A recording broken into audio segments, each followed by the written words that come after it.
नमस्ते बच्चों। आज जो हमारी कक्षा है कक्षा 5वीं है और 5वीं में आज हम जो विषय हमारा गणित है और गणित में आज हम पाठ 6 कोड। तो जैसा कि आप सभी जानते हैं कि कोड के जो मैंने पिछले वीडियो में आप सभी लोगों को बताया कि चांदा कैसे देखते हैं और चांदा का उपयोग कैसे करते हैं, और इसी प्रकार आप लोग घर पर भी इसकी प्रैक्टिस करते होंगे, यह मुझे पूरा विश्वास है। तो उसी के आधार पर आज जो कोड मापक अर्थात जो चांदा है, चांदे का उपयोग करके आज हम इस जो प्रसंग्रह है, इस प्रसंग्रह में हम कोड की रचना करेंगे। तो चलो हम आते हैं कोड की रचना की तरफ। तो बच्चों सबसे पहले आप देखिए प्रसंग्रह 26 है। प्रसंग्रह 26 में कोड मापक का उपयोग करके निम्नलिखित माप वाले कोड बनाओ और उनके नाम लिखो। हमें कोड बनाना है और उसके नाम लिखना। तो पहला है यहाँ पर कोड मापक मतलब चांदा, आपका चांदा। यहाँ पे आपकी जो सहायता करेगा वो आपका चांदा होगा।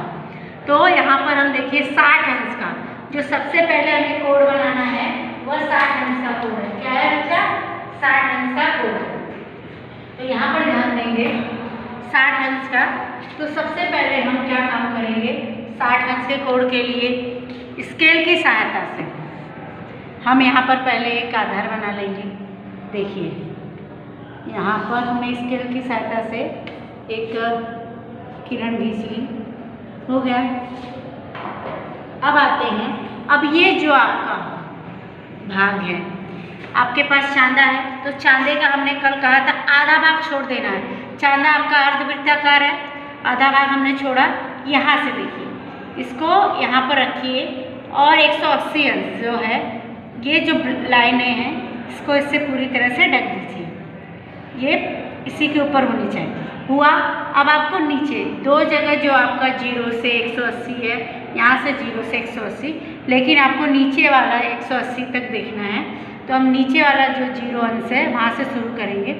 0 से 10, 10 से 20, 20 से 30, फिर 40, 50, 60। क्या आएगा? 60 पे हम 60 जहाँ आया 60 अंश का चाहिए हमें, तो 60 पे हम जाकर यहाँ पे निशान लगा देंगे।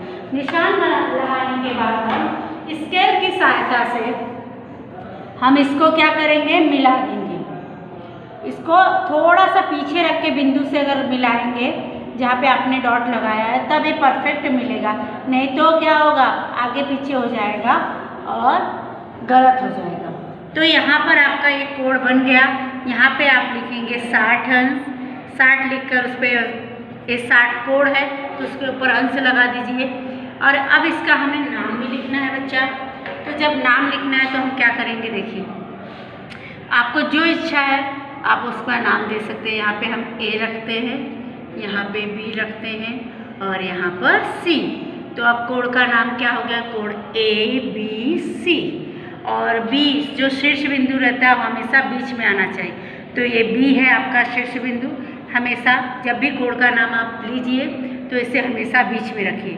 ABC एक प्रकार से, दूसरे प्रकार से हम कैसे नाम बोल सकते हैं, CBA। आया समझ में सभी को? तो कोड का क्या हो जाएगा, कोड ABC 60 अंश या तो CBA 60 अंश। इस प्रकार हमारा पहला कोड हो गया। अब आते हैं हम दूसरे कोड की तरफ। यहाँ पे हमें 120 अंश का कोड बनाना है। तो फिर सेम वही प्रक्रिया हम क्या करेंगे, देखिए यहाँ पर 120 अधिक कोड है, 60 अंश का जो बनाया न्यून कोड था 90 अंश से कम। तो हम क्या करेंगे, यहाँ पर अधिक कोड है तो इस साइड ज़्यादा जगह लेगा। तो हम क्या काम करेंगे, थोड़ा इस साइड ज़्यादा जगह छोड़ेंगे। ये सब चीज़ें भी आपको ध्यान देने वाली रहती है कि कहाँ कैसे कितनी जगह छोड़नी है। यहाँ पर देखिए, यहाँ पर देखने के बाद देखिए अब फिर से वैसे ही चांदे को आपको रखना है। चांदा रखे, चलिए फिर 0, 10, 20, 30, 40, 50, 60, 70, 80, 90, 100, 110, 120। 120 दिया है तो चुपचाप 120 पे लगा दीजिए। लगाने के बाद फिर स्केल की सहायता से आपको यहाँ पर रचना करनी, थोड़ा सा हल्का पीछे रख दीजिए, एग्जैक्ट उसी पे आएगा। हाँ आगे यहाँ पर देखिए और यहाँ पर बीच में डाल दीजिए 120 अंश, 120 अंश। अब इसका आप नाम लिखिए, इसका नाम लिख दीजिए, इसका नाम आप लिख दीजिए यहाँ पर, कुछ भी आपको जो भी इच्छा है वो लिख सकते हैं। यहाँ पे मैं लिख देती हूँ ई, शीर्ष बिंदु एफ लिख दूँ, एफ, और यहाँ पर जी। इसको भी दो प्रकार से हम पढ़ सकते हैं, ई एफ जी, शीर्ष बिंदु हमेशा बीच में रहेगा। मैं बार बार आप लोगों को यह बताएं। फिर दूसरी तरफ से जी एफ ई हो गया। इस प्रकार हमारा 120 अंश जो अधिक कोण हमने बना लिया। अब आते हैं हम तीसरे कोण की तरफ। जो तीसरा कोण कितने अंश का बनाना है? 90 अंश का। कितने अंश का बनाना है बच्चों? 90 अंश का बनाना है। तो हम यहाँ पर फिर से हम यहाँ पर एक स्केल की सहायता से एक किरण खींच लेते हैं। यहाँ पर स्केल की सहायता से हमने यहाँ पर एक लाइन खींची और उसको हम किरण के रूप में विस्थापित कर दिए। अभी आते हैं यहाँ पर, देखिए यहाँ पर हम फिर से इसे रखेंगे चांदी को। आपका जो कोण मापक है, चांदी की सहायता से हम फिर से इसे इस पूरी तरह से ढक लेंगे। उस लाइन को, जो किरण है उसे पूरी तरह से हमने ढक दिया। अब आते हैं 0 से 90। 0, 10, 20, 30, 40, 50, 60, 70, 80, 90। 90 है तो 90 के यहाँ हम एग्जैक्ट निशान लगा देंगे। फिर हम आते हैं स्केल की सहायता से, हम क्या करेंगे? स्केल की सहायता से इसे क्या करेंगे? मिला देंगे। क्या करेंगे बच्चा? हम स्केल की सहायता से मिला देंगे। आ जाइए, तो ये और ये 90 अंश का कोण आपका बन गया। 90 अंश के कोण के लिए हम अलग निशान लगाते हैं, उल्टा यल। उल्टा यल। कभी कभी आपको 90 अंश नहीं लिखा रहता है, लेकिन ऐसा आकृति जो यल आकार में होती है और यहाँ पर ऐसे उल्टा यल कर दिया गया रहता है, तो आप समझ जाइए वह 90 अंश का कोण है। अब हम इसका नाम रख देते हैं एक्स वाई डब्ल्यू या एक्स वाई जेड। जेड हम रख देते हैं और इसको पढ़ेंगे कैसे? कोण एक्स वाई जेड या कोण जेड वाई एक्स। इस प्रकार से हम इसके नाम दो प्रकार से पढ़ सकते हैं। अब आते हैं हम चौथे कोण की तरफ। जो चौथा कोण है 150 अंश का है, वह अधिक कोण है। क्या है? अधिक कोण।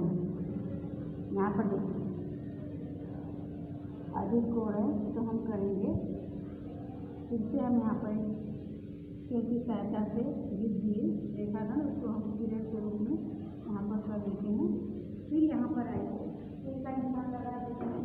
फिर उसके बाद हम आते हैं, इसके ऊपर हम चांदा रखेंगे। चांदा रखने के बाद आधा भाग हम छोड़ दे रहे हैं। फिर यहाँ से अधिक कोण है तो इस साइड आएगा। 0 से 10, 20, 30, 40, 50, 60, 70, 80, 90, 100, 110, 120, 130, 140, 150 से हम पहुँचते ही तुरंत निशान लगा देंगे, क्योंकि हमारा जो कोण है 150 अंश का है। फिर इसको हम स्केल की सहायता से हम क्या करेंगे? इसे घींचेंगे,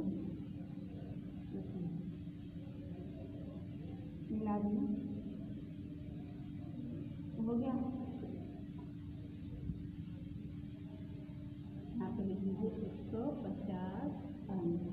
150 अंश हो गया। इसे आप समझिए। फिर इसका नाम हम दे सकते हैं U V W, क्योंकि ऊपर कुछ बोला गया है कि आप उसको नाम दे सकते हैं, आपकी इच्छा। अब इसके अलावा भी आपको कोई और नाम पसंद आता है तो आप दे सकते हैं। अब यहाँ पर आइए जो पांचवें प्रश्न की तरफ। पांचवा जो हमारा प्रश्न है उसमें कोण हमें 30 अंश का कोण बनाना है। कितने अंश का हमें कोण बनाना है? 30 अंश का। तो 30 अंश के कोण के लिए हम फिर से करेंगे स्केल की सहायता से।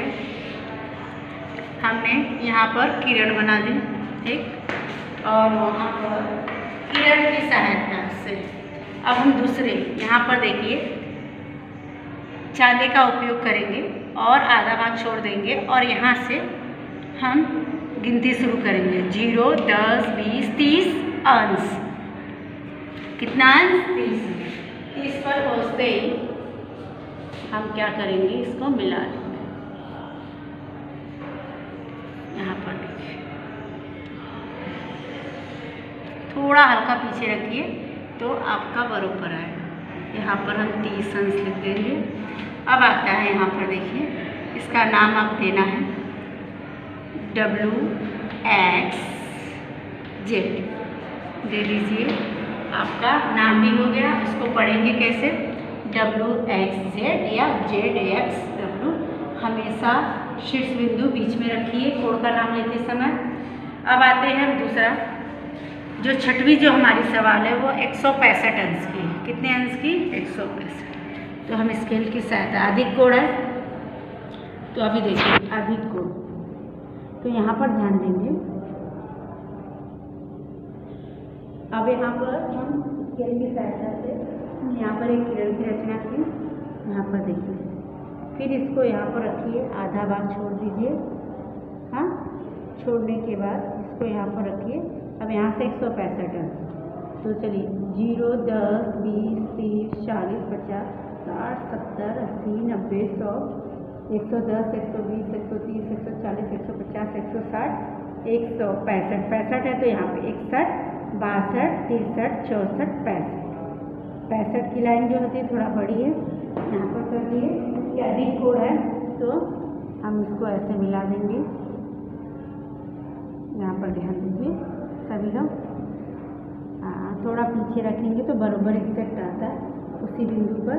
तो अब इसको ऐसे, जितना अधिक कोड होता जाएगा तो उसको ऐसे आकृति बनती जाएगी। यहाँ पर आप लिख सकते हैं 165। ये सारी चीज़ें लिखना अनिवार्य होता है।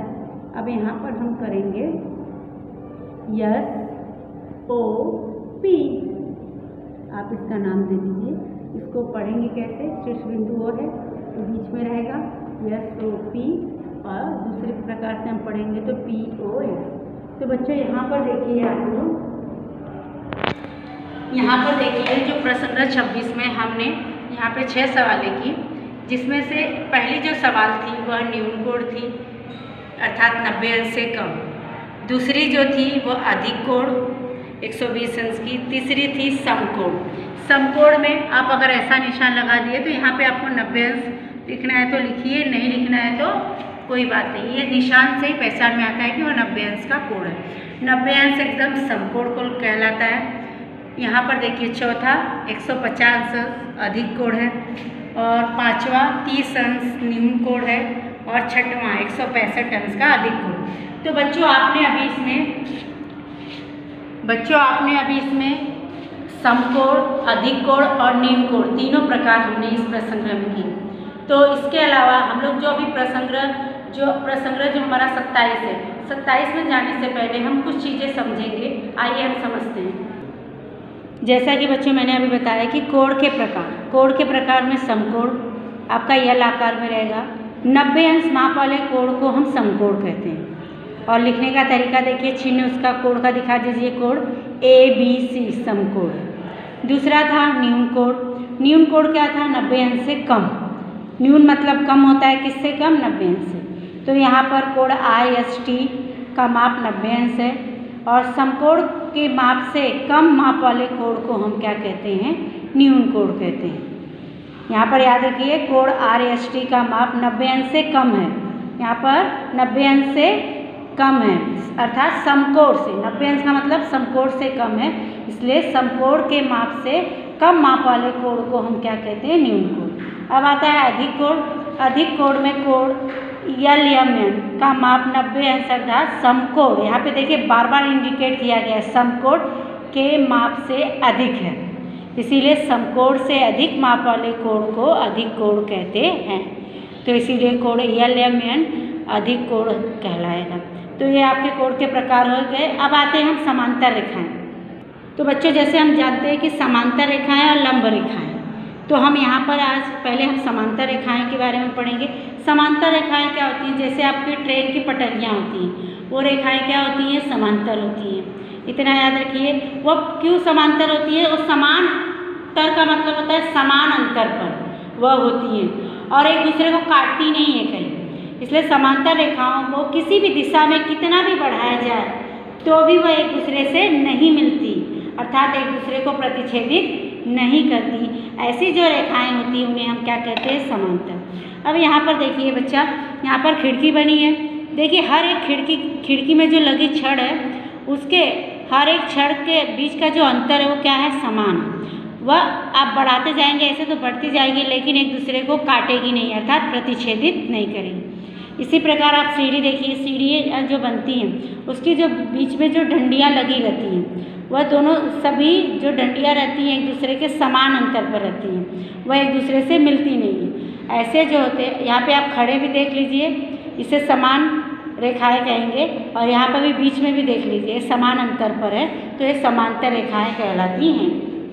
तो यहाँ पर देखिए चित्र में खिड़की की जो छड़ें हैं परस्पर समांतर, अर्थात कहना चाहता है जो छड़ें हैं क्या है, परस्पर समांतर। और यहाँ पर चित्र में सीढ़ी के डंडे परस्पर क्या है, समांतर, और सीढ़ी की दोनों खड़ी भुजाएं परस्पर समांतर है। सीढ़ी के डंडे भी समांतर है और जो परस्पर भुजाएं यहाँ पे खड़ी हैं डंडे, वो भी क्या है, समांतर। तो आपको यह इसलिए दिखाया गया है कि आप देख लीजिए ये एक दूसरे से कहीं मिलती नहीं है, ये समान अंतर पर आप जितना बढ़ाएंगे या जो भी आप करना है वो बढ़ती जाएंगी। जैसे रेलगाड़ी होती है, रेलगाड़ी की जो पटरियाँ होती हैं समान अंतर पर बिछी हुई होती हैं, एक दूसरे को कहीं भी काटती नहीं। तो इसे आपको दिमाग में रखना है। और सबसे अच्छा उदाहरण है रेल की पटरियाँ, तो इसको आप ध्यान में रखेंगे तो आपको याद रहेगा। अब यहाँ पर देखिए बच्चा स्केल से दिखाया, देखिए यहाँ पर स्केल से आप दोनों स्केल उठाइए, ऊपर नीचे ऐसे लाइन खींच दीजिए, तो देखो ये समान अंतर पर हो जाएगा, जो उसकी दूरी बीच की रहेगी वो समान रहेगी और ये दूसरे को काट भी नहीं रही है, तो इसे हम क्या कहेंगे, समांतर रेखा कहते हैं। अब आते हैं नीचे हम लंब रेखा की तरफ। लंब रेखाएं किसे कहते हैं, लंब रेखा किसे हम कहते हैं, तो देखिए यहाँ पर, तो देखिए यहाँ पर कभी कभी कोई एक खंभा अगर खड़ा रहता है, अगर सूर्य की छाया पड़ती है तो क्या होता है, खंभे यहाँ पर देखिए लिखा क्या है, हम अनेक वस्तुएं जमीन पर सीधी खड़ी हुई देखते हैं, वे वस्तुएं अपनी छाया के साथ समकोण बनाती हैं। कोई भी वस्तु खड़ी आपको दिखी है, अगर सूर्य का प्रकाश मिलता है तो यहाँ पर देखिए उसकी छाया बनने लगती है। तो जब छाया बनती है तो आपको देखो यल आकार में हो गया, यहाँ पे देखिए यल आकार में आपको दिखाई दे रहा है। तो सीधे खड़े खंभे और उसकी ज़मीन पर बनी छाया के बीच में का जो कोण 90 अंश का कोण बनता है और इसे हम क्या कहते हैं, समकोण।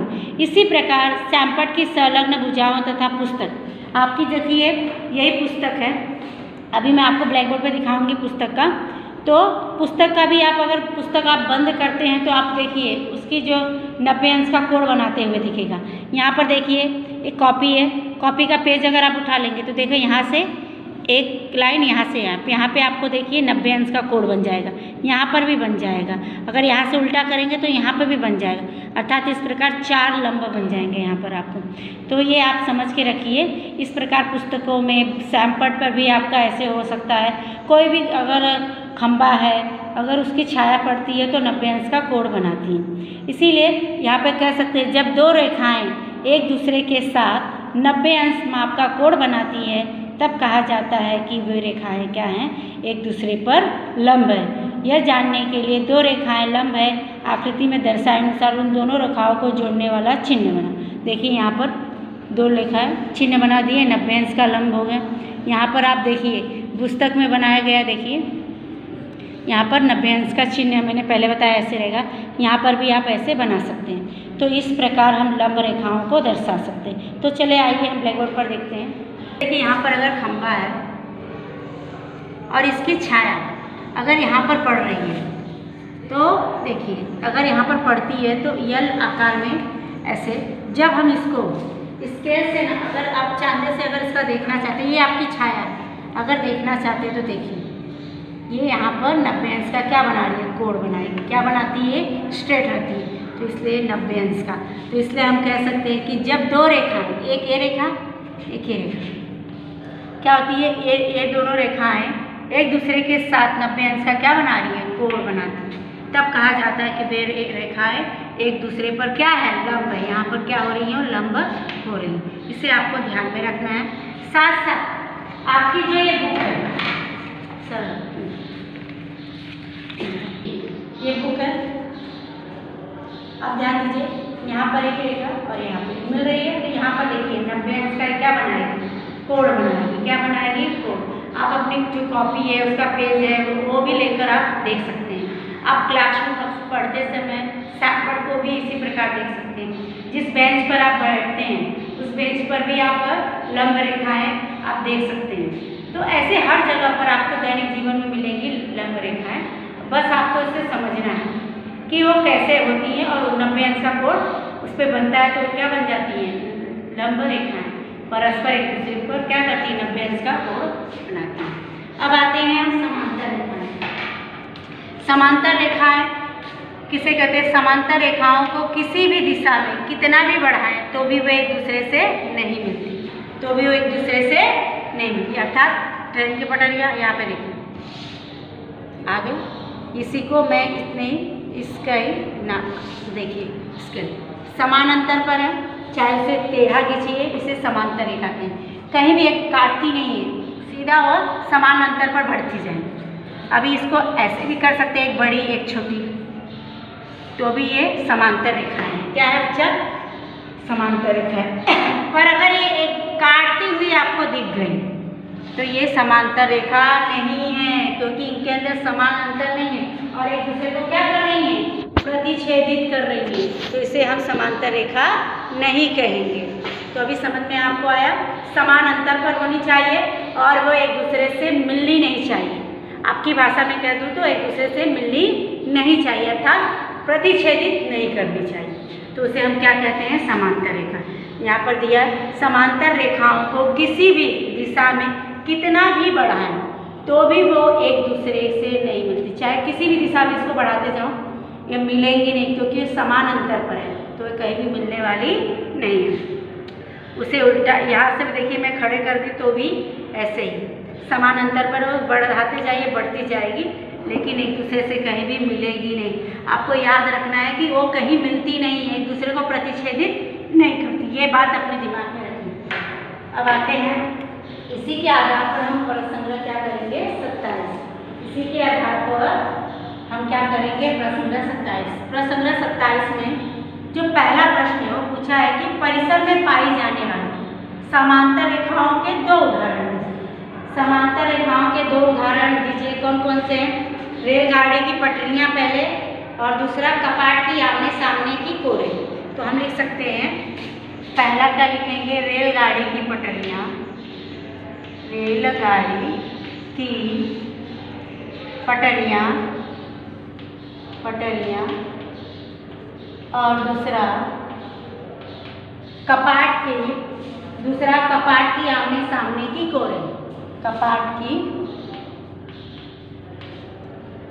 आमने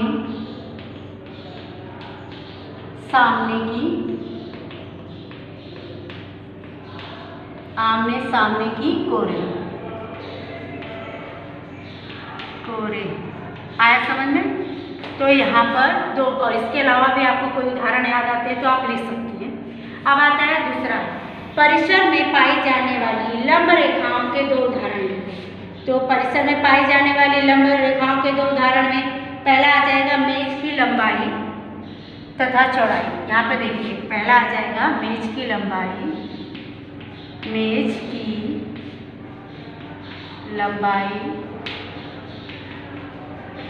पहला है मेज की लंबाई तथा चौड़ाई।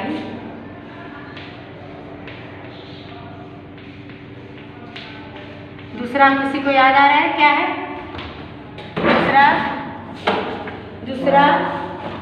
दूसरा किसी को याद आ रहा है? दूसरा है सड़क तथा उस पर लगा खंभा। सड़क तथा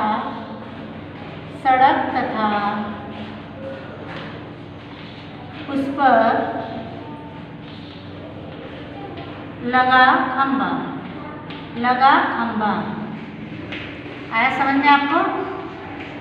इस प्रकार इसके अलावा भी आप दूसरा कोई उदाहरण है लिखना चाहते हो तो लिख सकते हो। इसी प्रकार अब आइए नीचे दी गई आकृतियाँ देखो और यह निर्धारित करो कि प्रत्येक आकृति में दी गई रेखाएं परस्पर समांतर हैं अथवा लंब है। परस्पर समांतर हैं अथवा लंब है। तो पहला हम जो लिखेंगे यहाँ पर लिखिए समांतर है, समान अंतर पे है पहला, तो हम यहाँ पर लिखेंगे समांतर रेखाएं। क्या है बच्चा? समांतर रेखाएं। बस आपको लिखना है समांतर रेखाएं हैं। यहाँ पर आप लिख दीजिए समांतर। इसका उत्तर हो गया पहले का दूसरा देखिए, दूसरे यहाँ पर देखिए लंब बना रहे हैं 90 अंश का। देखिए तो ये क्या है, लंब रेखाएं। क्या है बच्चा, लंब रेखाएं। यहाँ पर हो गया, ये दूसरा का उत्तर हो गया। तीसरा देखिए, तीसरा क्या है, समांतर। तीसरा क्या है, समांतर। यहाँ पर देखिए समांतर रेखाएं, समानांतर परंतु समांतर रेखाएं।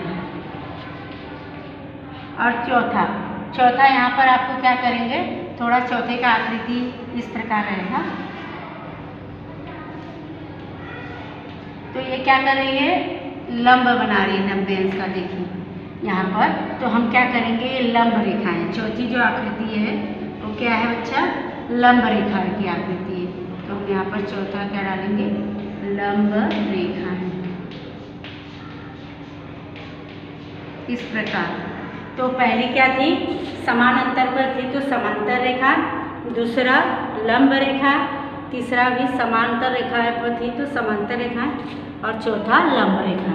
इस प्रकार बच्चों आज हमने प्रसंग्रह 26 और प्रसंग्रह 27 में कोण से संबंधित कोण का मापक का उपयोग करके हमने कोण विभिन्न प्रकार के समकोण, निम्न कोण और अधिक कोण बनाए। और उसी प्रकार हमने समांतर रेखाएं किसे कहते हैं, लंब रेखाएं किसे कहते हैं, वो समझे, उसकी परिभाषा लिखें। तो ये सारे दोनों प्रसंगों को आप अच्छे से अपनी कॉपी में लिख लीजिए और शुक्रवार के दिन ग्रुप में भेजिए। धन्यवाद।